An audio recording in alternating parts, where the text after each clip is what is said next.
La ilaha illallah Muhammadun Rasulullah. Jangan sampai melakukan hal-hal yang makruh di dalam mengerjakan sholat. Apa saja hal-hal yang makruh di dalam sholat? Banyak. Di dalam kitab Bidayatul Imlah itu Syekh Luqman mengatakan ada 1.500 hal yang makruh di dalam sholat. Apa ya? Anak berapa? 1.500 hal-hal yang makruh di dalam mengerjakan sholat.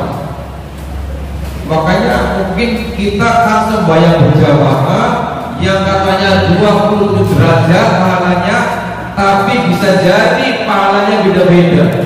Anda akan dikurangi, Anda akan dikurangi, karena ya itu melakukan hal-hal yang makruh.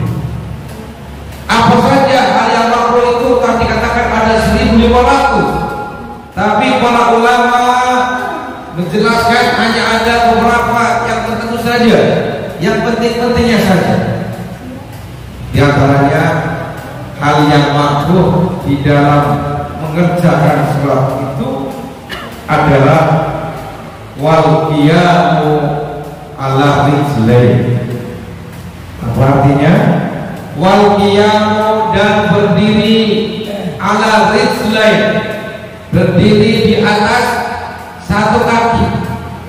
Ada orang sholat kakinya itu numpang di kaki siji, ya, kaki kanan numpang berdiri di atas kaki yang kiri, atau sebaliknya kaki yang kiri ngadeg di kaki kanan, berdiri di kaki kanan. Anda beli orang-orang, anak kamu kadang-kadang ya semboyang kalau diantep sikile ngadeg di kaki kiri, itu makruh, ya, bukan kakinya gantung, bukan, maksudnya kakinya itu ngadeg nempel di kaki kiri, itu makruh, ya. Bapak sekalian, jangan dilakukan ya, begitu. Kemudian yang kedua, hal yang makruh di dalam sholat itu adalah kaki kita ini berdiri tidak sejajar.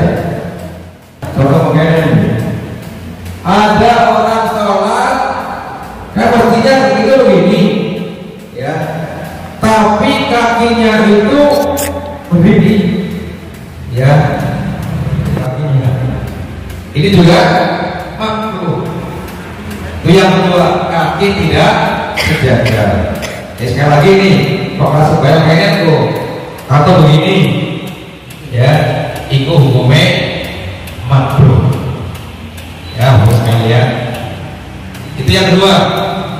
Tapi bagi ibu-ibu, ya, jangan ini ya, kakinya rapat kalau perempuan. Kalau laki-laki kakinya direndahkan. Tapi ingat, yang ketiga hal yang makruh juga, kakinya itu merenggang terlalu jauh, ya, tidak sejengkal. Yang diajarkan oleh Rasulullah itu kakinya renggang tapi sejengkal saja.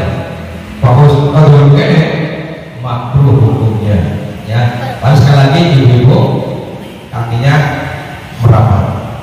Laki-laki kalau terlalu merenggang itu makruh. Sofatan lil mar'ati, disunahkan bagi perempuan kakinya itu sofnya itu merapat. Itu yang kedua.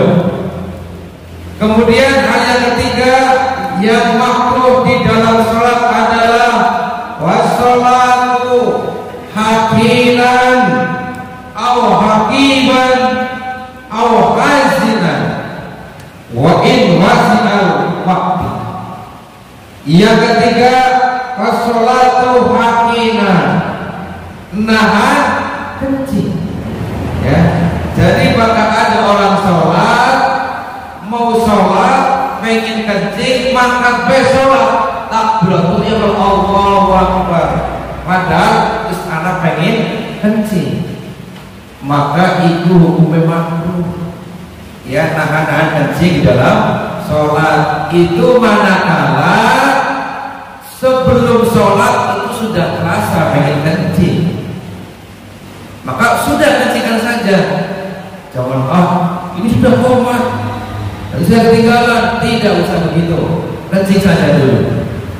Tapi bahkan pengen kencingnya itu sudah ada dalam sholat, lagi tadi mau sholat sih gak ingin kencing, begitu sudah sholat rasa pengen kencing, ya sudah, itu kan sudah sholat. Sekiranya masih bisa ditahan sampai dengan selesai sholat, maka gak apa-apa. Tapi kalau sebelum sholat sudah pengen kencing, kencingkan dulu. Itu yang ketiga. Kemudian al-hazikon. Apa itu hazikon? Nahan buang air besar. Pengen BAB, ya pengen harus sholat, sudah berangkat ke masjid. Tadinya waktu di rumah sih nggak terasa pengen buang air besar ya Bapak Ibu sekalian. Tapi begitu sudah sampai di masjid, ini perut sudah melilit. Aduh, mana yang udah pulang saja. Ya, manakala di masjidnya itu tidak ada WC-nya. Ya, kalau di masjid ada WC-nya sih nggak apa-apa ya, enak kan, udah mau sejauh-jauh pulang. Tapi kita buangkan saja. Ya, apalagi kalau mau berihsan ya, wah, bagus, nyaman. Ya, WC ada, ya, manajemen bagus. Ya, sekarang kan orang lagi berkaca pada manajemen masjid mana itu Jogopian, ya, di Jogja. Wah, musik hebat manajemen. Jadi bagi sudah pengen buang air besar juga silakan. Jangan sudah, waduh ini sudah komat nih, udahlah ikut saja, daripada saya sudah jauh-jauh dari rumah, kita sampai sini ingin buang air besar, tapi sudah masuk ikut saja. Jangan, makruh. Ya, kalau sudah pulang kalau saya ketinggalan berjamaah, ya cari barangkali ada yang belum berjamaah. Kalau di sini misalkan dekat Hidayah, ya di sini sudah ketinggalan, Hidayah masih ke sana, apa-apa. Ya, kita bisa mengaca pada Umar bin Khattab dulu. Umar bin Khattab itu Bapak sekalian, ketika ketinggalan sholat isya berjamaah itu tidak langsung wah kalau begitu ya sudah sembahyang baik di rumah, tidak harus koma.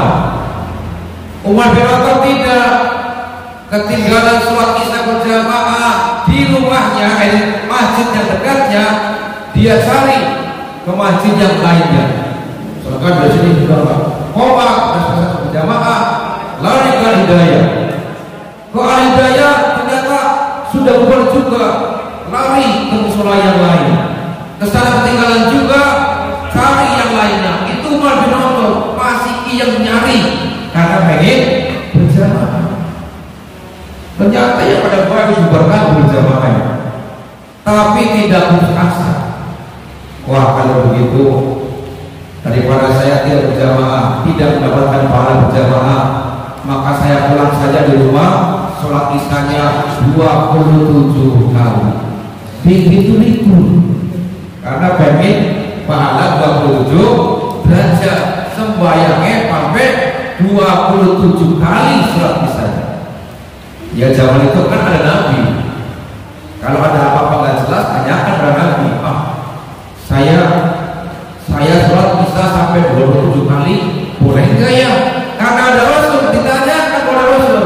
Ya Rasul, saya ketinggalan berjamaah di masjid saya, kemudian saya upayakan cari tempat-tempat yang lain juga sudah berubah, tapi saya pengen dapat pahala 27 kali. Saya sholat di rumah 27 kali ya Rasul. Bagaimana ya Rasul? Apakah saya mendapatkan pahala seperti berjamaah? Rasul menjawab, andai kata sampai Umar sholat sampai 100 kali pun, kamu tidak akan mendapatkan pahala seperti sholat berjamaah. Ya. Nah tadi betul, saya sudah berupaya untuk berjamaah, tapi sudah sampai di masjid pengen buangnya besar, kan makhluk pada saja. Iya, sudahlah buangkan saja yang besarnya. Kita sholat, insya Allah karena kita sudah berangkat ke masjid, kita niat berjamaah, insya Allah akan dapatkan nilai pahala sholat berjamaah. Karena Islam itu sangat naluriah.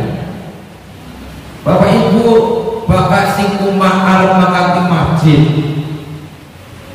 melakukan waduh kayak sedang penyiar umat supaya saya jadi lari dari rumah ke masjid lari. Ya sampai sholat kos-kosan ya napasnya. Itu juga jangan. Berangkatlah jalanan yang sewajarnya, bukan dipelan-pelanin, nggak usah lari juga. Jalan yang biasa, yang normal, insya Allah kalau ketinggalan dari mau masuk tetap mendapatkan nilai pahala berjamaah. Sebab di zaman Nabi ada orang yang sedang sholat berjamaah, Nabi memimpin berjamaah, ada orang yang lagi sholat nafasnya sepuh, gitu ya, ngos-ngosan nafasnya. Suatu saya perhatikan kayak Nabi bertanya, siapa sih mau dalam sholat sambil ngos-ngosan tuh? Saya tidak mengundang begitu. Maka ketika jalan, sudahlah jalan, jangan sampai ngos-ngosan ya, karena satu buru-buru. Itu ya yang makruh dalam sholat. Yang keempat adalah menahan buang air besar. Kemudian yang kelimanya au-hasikon in wasa'alwa, nahan angin ya, pengen kentut. Juga ketika kita sholat nahan pengen kentut, makruh itu sekali ya. Kemarin saya di sekolah ada memberikan materi ini, ada siswa yang bertanya, kalau saya itu sholat nahan kentut, saya perasaan belum kentut ya, itu batal gak sholatnya? Nah, ketika kita sholat, yang namanya iblis itu terus berupaya menggoda manusia. Pertama, aja langkat kembali. Udah gak usah mau berangkat ke masjid lagi, kita hanya berangkat saja. Kalah iblis. Saya gak menyerah, saya goda dia sholat. Apa? Bayang-bayang kita tanya di mana-mana kan? Atau seperti tadi, perasaan kentut. Waduh, perasaan kentut. Ada begitu kan Bapak Ibu sekalian? Gimana? Pengen perasaan kentut. Kita ini kentut apa tidak itu? Itu juga bisa jadi godaan iblis. Ya. Kalaulah misalkan itu perasaan kentut, kita nggak usah ragu lagi. Kalau sudah tercium bau kentutnya atau ada bunyinya, ya jelas itu sih namanya kentut. Tapi kalau masih ragu-ragu, kentut apa beli, laka mampune, laka monie, bisa jadi itu adalah bisikan iblis. Maka terus aja. Jadi kalau mau sholat tahan kentut aja dulu, batalkan dulu kemudian wudu. Tapi manakala sedang sholat menahan kentut, sekiranya masih bisa kita tahan, maka lanjutkan. Kemudian yang keenam, yang makruh di dalam sholat adalah nahan kempong, nahan lapar.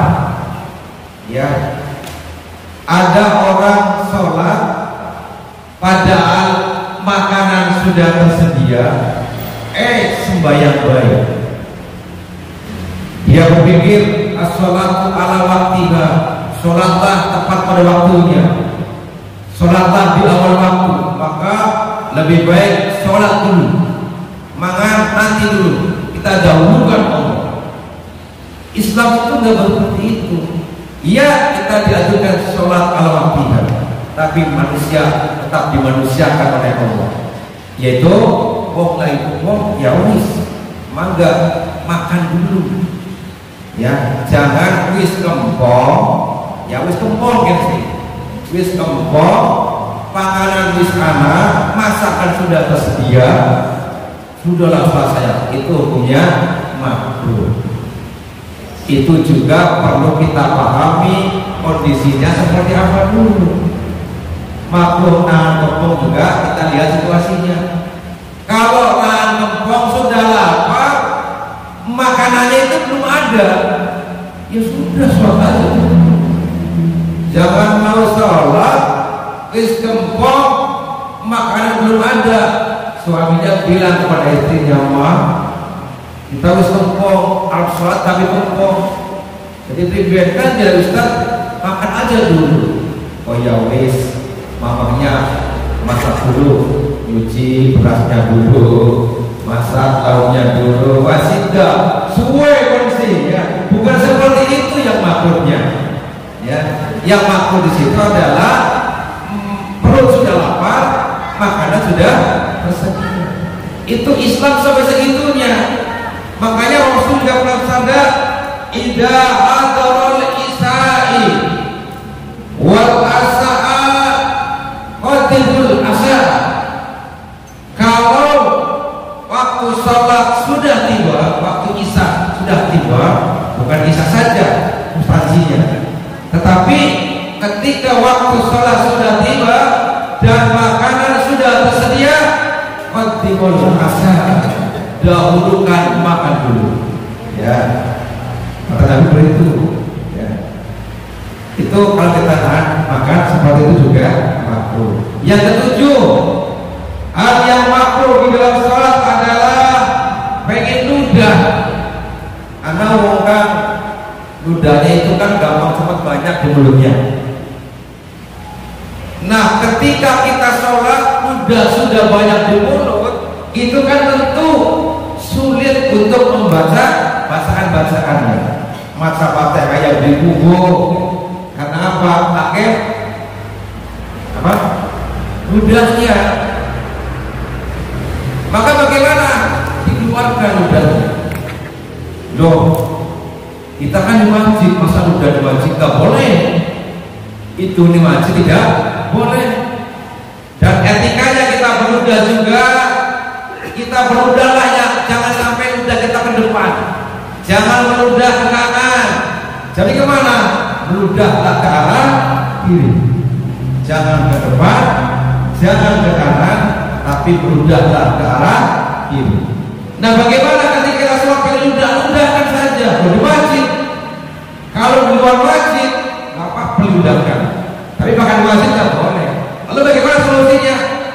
Ya kita ludahlah. Kita kan pakai kantong, bajunya itu kan semakin ada kantongnya, ya kita ludahkan ke kantong baju kita, nggak apa-apa, ya. Jadi nahan ludah juga makruh. Yang kedelapan, hal yang makruh di dalam sholat itu adalah tidak membaca surat, ya. Kan dalam sholat itu ada Fatihah, ada surat. Membaca Fatihah wajib, membaca surat sunnah. Tapi lawan baca surat, tidak membaca surat makruh. Ya, jadi baca surat. Kemarin ada anak yang bertanya, "Pak, bagaimana kalau rakaat pertama setelah Fatihah suratnya sama saja? Fatihah dulu, rakaat kedua dulu, jadi pribadi." Waduh, ente sih beli kapal-kapal surat apa yang apalagi itu lebih baik, ya. Rakaat pertama kita Fatihah dulu, kuliah jangan, ya. Kalau memang tidak bisa membaca surat hanya itu, ya wis beli apa, ya. Itu yang ke-8, tidak membaca surat. Yang ke-9, hal yang makruh dalam sholat adalah membaca surat pada rakaat yang ketiga dan yang keempat. Kalau tadi kan baca surat pada rakaat yang pertama dan rakaat yang kedua, itu yang dianjurkan, ya. Tapi ada orang membaca surat pada rakaat ketiga dan keempat, rakaat Fatihah, rakaat keempat, ketiga, keempat itu baca surat makruh, ya. Jadi baca surat ini rakaat pertama dan rakaat yang kedua. Sekarang pertanyaannya begini, bagaimana kalau rakaat keempat kita sudah baca Fatihah, kita berjamaah dengan imam, imam bacanya pelan, straight karena terbuhur saja. Kita makmum baca Fatihah wis rakaat di rakaat ketiga atau rakaat keempat, imamnya baca Fatihah suwe, bacanya mungkin pelan-pelan banget sehingga suwe Fatihah.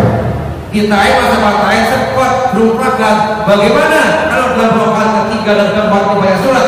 Boleh. Daripada kita baca Fatihah rakaat, imam belum rakaat, kita ngobrol. Kemudian mana mana atap sana atap sini, maka lebih baik baca surat. Nah, dalam kondisi semacam itu boleh baca surat di rakaat ketiga itu. Kemudian hal yang makruh dalam surat adalah menyandar, sholat bersandar, ya, maka itu punya makruh. Nah, itulah hadirin hal-hal yang makruh di dalam mengerjakan sholat. Ada yang mau bertanya?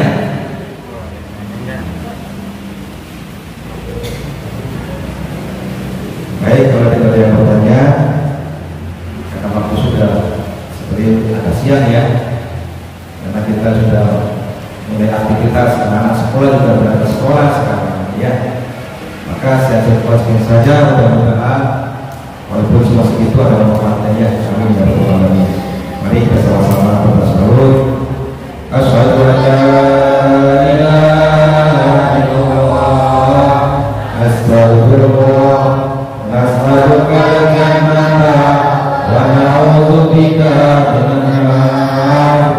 Asyhadu an la ilaha illallah, astaghfirullah, nas'aluka al-jannata wa na'udzu bika minan nar. Asyhadu an la ilaha illallah, astaghfirullah, nas'aluka al-jannata wa na'udzu bika minan nar. Allahumma innaka afuwwun tuhibbul afwa fa'fu anna. Allahumma innaka afuwwun tuhibbul afwa fa'fu anna. Allahumma innaka afuwwun tuhibbul afwa fa'fu anna ya karim. Wassalamualaikum warahmatullahi wabarakatuh. La ilaha illallah Muhammadun Rasulullah.